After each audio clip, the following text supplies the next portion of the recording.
which will not only help in treating those suffering from diabetes disease, but also to help improve on the quality of life for the people with diabetes in the country. The National Drug Authority, the regulatory body tasked with the mandate to regulate drugs in the country, including their manufacture, importation, distribution, and licensing drugs, has cleared Flozcard XR, a new diabetes drug manufactured by Cipla Quality Chemical Company for use in diabetes treatment. So when we see these kinds of innovations now moving away from other countries and coming closer to Uganda, then we feel very happy, first of all, as National Drug Authority, but also as a country, that now, first of all, we have greater control over the process of manufacture of these drugs, and therefore we are in a much better position to assure the quality of these products. But also we are happier that these products can be readily available to the population, because they are being manufactured locally. For Cipla Quality Chemicals Uganda, the rationale behind the manufacture of this drug is to improve accessibility, affordability, and the quality of diabetes treatment for Ugandans. So we try to make sure that we stay relevant to the community. So you look into the community, find out what exactly is the need, and are we able to meet it infrastructure-wise and also technology-wise. Do we have the technology for it? Do we have the people, the skill set? And based on that, like any business, you draw up a business plan. The International Diabetes Foundation in 2021 estimated that over 700,000 adults in Uganda had diabetes, with a significant proportion of approximately 89% unaware of their diabetic status or without access to appropriate medication. Nahoho Rashid Matselele, UBC TV.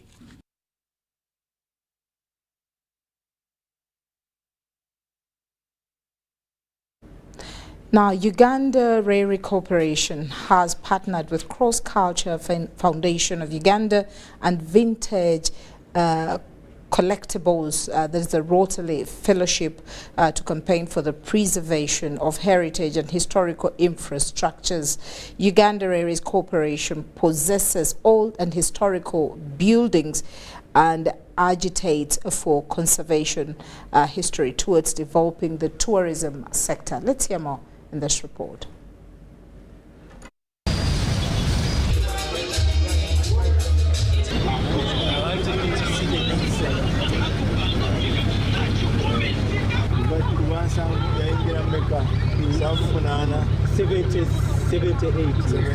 Yeah, but it's 1970, 77, but it's 1975. Some music. What music is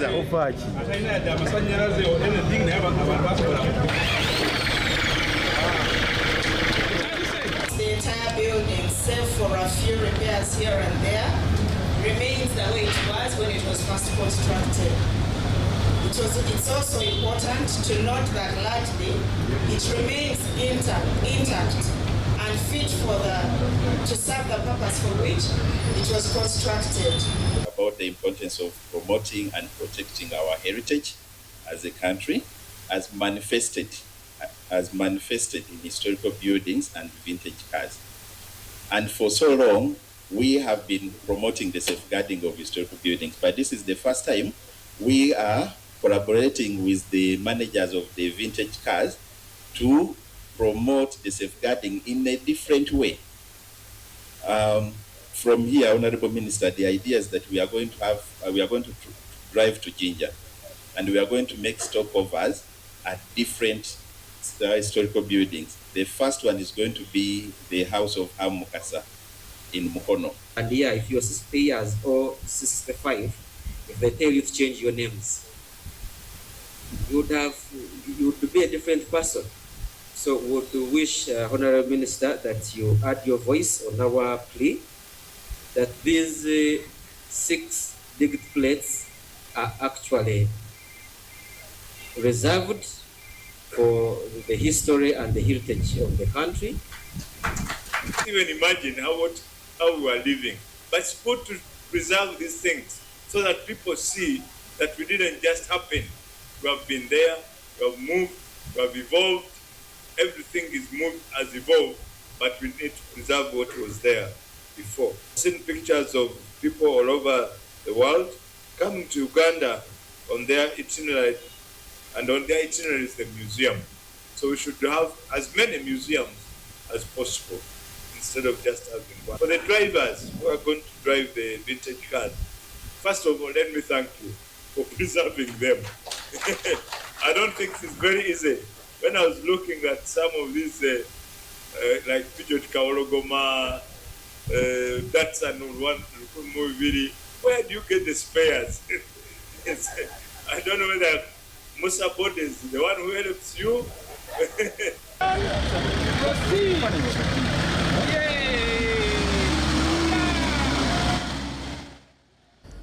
I hear Musa Bode.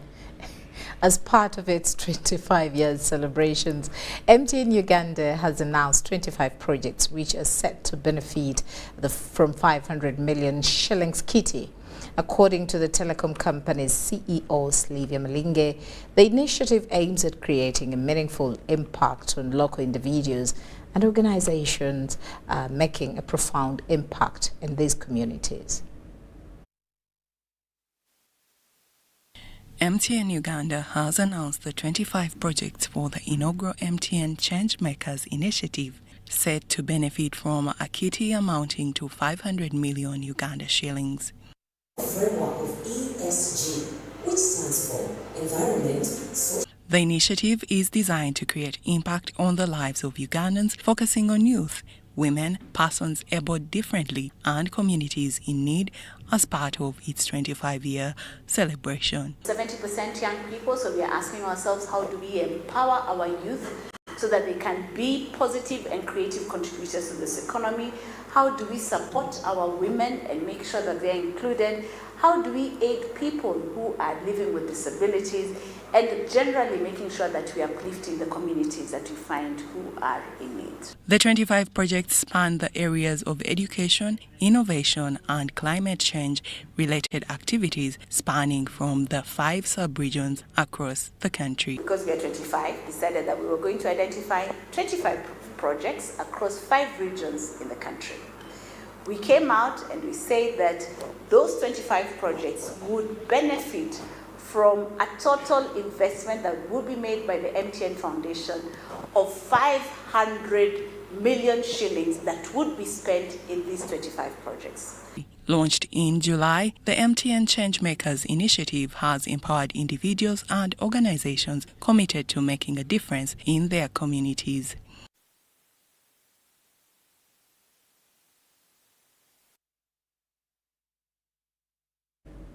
Now, Nigeria is showing signs of winning its battle against wildlife trafficking.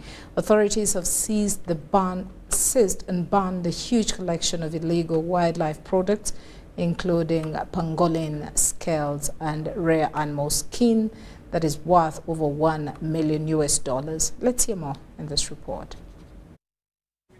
The scale and scope of Nigeria's illicit wildlife trafficking problem is worrying, and becomes much clearer in wildlife parks such as this one in Jos, where staff have to take extra care while at work as they try to keep dangerous poaching gangs at bay. Bullis Sunday takes great pleasure in his work of keeping these wild animals safe from poachers, but he says more still needs to be done. The government need to, create more conservation forest resources, more conservation areas. The more you have conservation area, the more protective those animals will be. Despite the commitment of conservationists to keep wildlife safe, Nigeria has struggled to end the wildlife trafficking menace. But authorities are keen to send a strong message to those involved in the transnational crime, which is why pangolin scales worth $1.4 million were set ablaze last week by officials of Nigeria's Environment Ministry. The items were confiscated from a wildlife trafficking gang. Members of the group were convicted after a 4-year investigation and trial in Nigeria. You are not allowed even to kill it, even domestically, and you are not allowed to get involved in trading. So when you try to ship it out, you will be arrested, because for you to ship out this specimen, there's need for you to get a permit from our mother ministry, the Federal Ministry of Environment. According to the International Union for Conservation of Nature, over 140 animal species in Nigeria are currently threatened. Authorities at this park say they've had to confront poachers who many times come in the night to kill and take away animals from here. There are local guards who watch over the park, but they say the poachers are usually armed far beyond them. While environmentalists have welcomed the Nigerian government's crackdown, they fear the problem of wildlife trafficking will persist. But the tourism industry is more hopeful that new laws will make a difference. Killing them anyhow will call for extinction of these animals, and some of these species will never be seen again. We will definitely not be doing good to our children yet unborn. And we are depriving ourselves of so many things, like revenue generation from the parks and the game reserves. When these laws are being enforced, it will take control of these animals, and they will have right to live. They will live and procreate happily. The government says it will continue to enforce its laws against wildlife trafficking through seizures and destruction. It has also launched new tree planting campaigns and banned the cutting of trees in some areas to ensure the habitat of many wild animals is preserved. Authorities hope that these measures will deter wildlife traffickers and keep Nigeria's wildlife safe. Tashim Akende, CGTN Jos.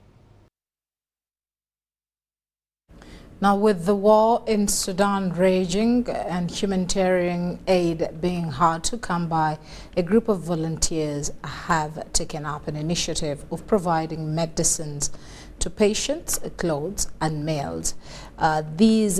These products are given to beneficiaries who are women and children. It's playtime at Shaiba Shelter for Displaced Persons. It's here that many families fleeing violence from Khartoum, Darfur and Kordofan find refuge. Omaima Al-Sharif has been working here as a volunteer since the conflict broke out in April. She says her past experience with children come in handy during these turbulent times for the country. The first center I volunteered at was the Center of the Sons of the North, and my volunteering was to supervise the center as a whole. We also volunteered to bring medicines to patients and, to some extent, help children because children were more affected by wars in shelter centers and were more vulnerable, and among them was panic and lack of familiarity. Some children run when they hear the sounds of clashes or the loud noise of people they leave and leave their homes. The Shaiba Center caters for people's basic needs such as food and clothing, but it also offers psychological support programs for children, which are welcomed by parents. Omaima helped them through this traumatic time by playing games and teaching them songs and dances. She says when they first arrived at the facility, many were drawing pictures of weapons and tanks, objects you'd associate with conflict. Through her care and attention, however, they are now producing more positive images like flowers and landscapes. The kids have also gotten fond of her. The children are very, very happy and they have adapted. In the morning, they are excited when the teachers come. They greet their teachers with hugs. Every day, the children are settled early in the morning, waiting for the first teacher to greet her with hugs. Omaima is like their mother at home. When she comes in, they go to greet her. According to the UN Children and Refugee Agency, at least 1.7 million children have been affected by the conflict. Many of them have fled the country and others are displaced internally. Our work is focused on serving children. The number of boys is 75 and the number of girls is 95. The total number of girls and boys in the shelter is 170. Port Sudan, where Shaiba Displacement Center is located, has become a refuge for just some of the hundreds of thousands of displaced people in the last 6 months. Others reside in schools, mosques, and even on the roadside. These children consider themselves very lucky to be sheltering here and benefiting from the skills of volunteers like Omaima. Wanjamungai, CGTN. The United Nations says 45% of all homes in Gaza have been damaged or destroyed. Now, with more than 2 million people largely dependent on foreign aid, the UN says only 74 supply trucks have been allowed into Gaza since the fighting began. That's down from 500 a day before the Hamas attacks on Israel. Body shrouded in white and takes him to the grave. Another young victim of Gaza's worsening humanitarian crisis. This is one of my nephews. My brother's wife and children were all martyred. My nephew was injured 2 weeks ago, and because all the crossings are closed for medical evacuations, he passed away. There's no medicine for efficient treatment, no fuel, but the doctors did their best. The situation in Gaza has turned to one of abject misery, with shortages in everything from water to food and medicine. Gaza's hospitals have been particularly hard hit. Victims of Israeli airstrikes continue to pour in. Israel says it's targeting the terrorist group Hamas. As the number of wounded civilians rises, the UN says nearly a third of hospitals have had to close due to damage or lack of fuel. Fuel, which is needed to pump water and power hospitals, is in such short supply that the UN has warned it may have to halt humanitarian operations if more doesn't arrive soon. But Israel says any fuel they allow in could be seized by Hamas and rejects UN claims that Gaza doesn't have enough. We responded to UNRWA's claim by referring them to where Hamas, which governs the Gaza Strip, stores fuel, both diesel fuel and other types of and benzene and other types of fuel. It's all inside the Gaza Strip, and there's enough for many days for hospitals and water pumps to run. Only the priorities are different. Hamas prefers to have all of the fuel for its warfighting capabilities, leaving civilians without it. Leaders around the world are debating what can be done to help civilians, who are the ones paying the heaviest price.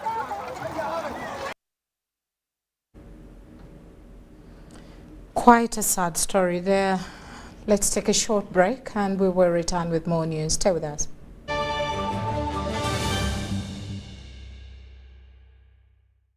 Pay or shop with MTN Momo and get cashback every week. It's free of charge.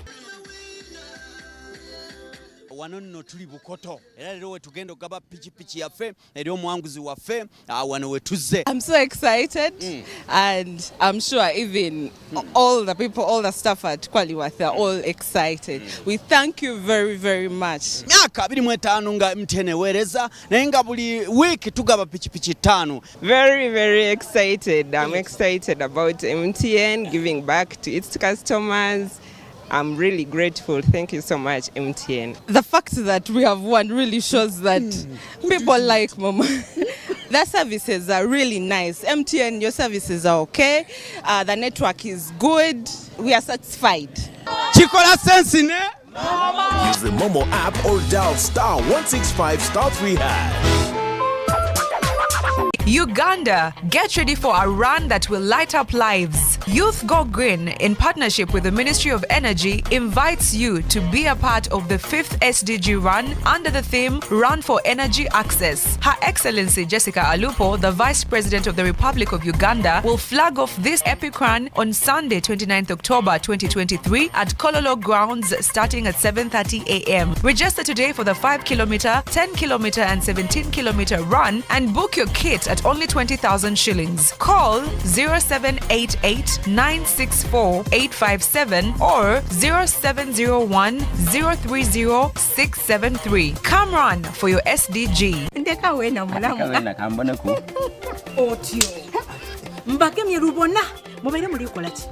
Ndije kulagirira ono ngeri gyebawayo kumbaga ya mwene ngwakozesa momope esimu waje buliko tola yesimu wena nakobya ironi gesimu tobulira esimu yindi niga sita ndala mukaga 5 sita 3 otewe ashi onige yes balese chawo balese merchant code gye balisaba mama kadi balati kayo buzono wachi tamu nsanvu mirundi 3 balisaba tamu sente dewe amount baleta mobile money bali kunsaba pin ebucha utampini yo iwa imwe basasula aye baba embaga ya mwene mwekuwoniza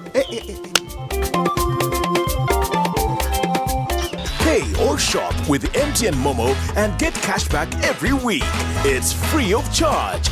Use the Momo app or dial *165*3#. Juko. Yo. Check the shopping, man. What's your secret? Haven't you heard of the parish development model PDM? Yes, I did, but I thought it was just a talk. No, Sebatia. It is real.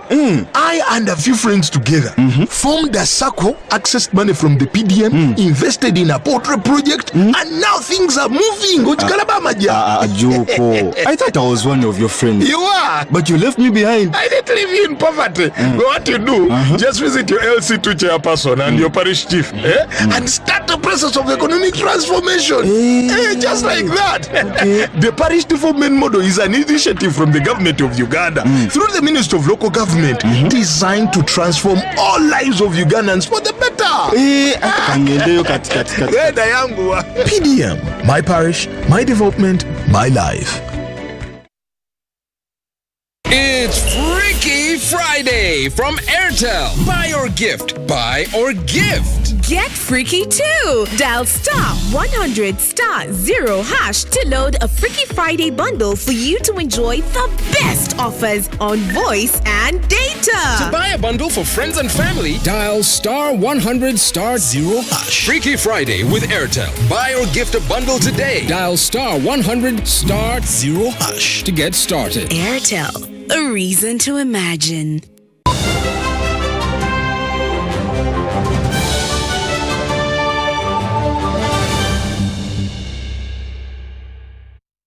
Welcome back. We're glad you're still tuned onto the only station that inspires you.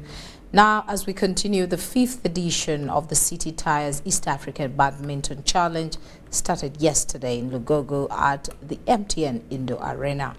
The challenge that ends on Sunday has attracted over 1,500 players from 3 countries who will be participating in the different age categories. The City Tires East Africa Badminton Challenge kicked off on Thursday, the 27th of October at the MTN Lugogo Indo Arena. This 5th edition has attracted over 1,000 players from Uganda, Kenya and India. The main sponsors, the Mandela Group of Companies, City Tires, revealed that the challenge is aimed at identifying the amateur individuals to shine against established players. This is one of the games that we sponsor to help the young talented to come up and move out talent out of the young kids that have come up, promote them, to promote talents and then move on. The players seeded in different age categories of both genders are relishing the chance to exploit their talents at this championship. Playing under 15, and I've been preparing for this tournament since I registered. My coach has been helping me a lot in my mistakes, so I'm ready. I hope to win. Yeah, obviously I expect a win in my women's single. Yeah, because that's what I've actually come for mainly. And yeah, I think I'm going to work hard for that. The challenge will climax on Sunday, 29th October 2023. Marshall Miro, UBC News. And still in the world of sports, the Crested Cranes Uganda's women football team defeated Cameroon's women 2-0 in the first leg of the second round of the Africa Olympic Games women qualifiers. The game played last evening at the Fufa Technical Center showed Uganda's dominance from the start to finish.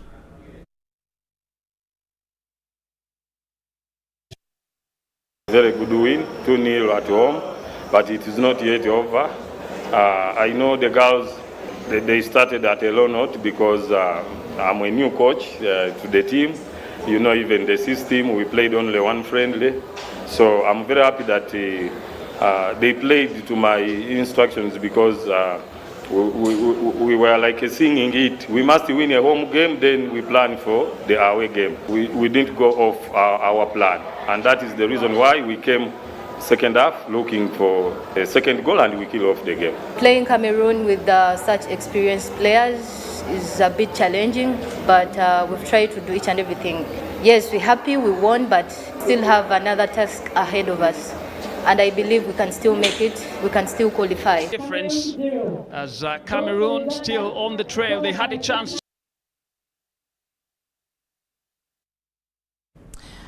Well, and of course, with this win, the Crested Cranes have an advantage as they head into the second leg of the second round of the qualifiers to be played in Douala, Cameroon on 31st October 2023. Thank you so much for choosing us and allowing us into your lunchtime space. My name is Patricia Lokoma Mpango. A very good afternoon to you.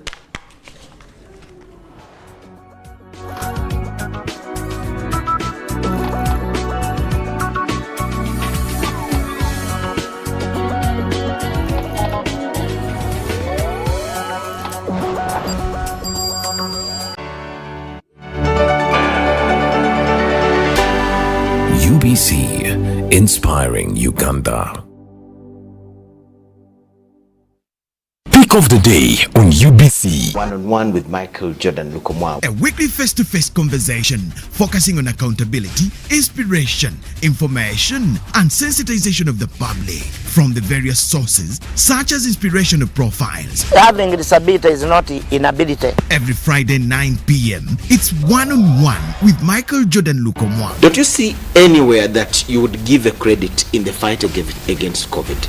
My role as the owner of the country is not to, be preoccupied by giving credit to my servant. We have said that if we are to talk to General Museveni, there must be certain conditions in place. Is it true that you paid 5 million shillings to MPs that voted for? Was brought to you by MTN Momo Pay is the easy way to pay. Dial *165*3# or use the MTN Momo app. You don't need cash. MTN Momo Pay is safe and free.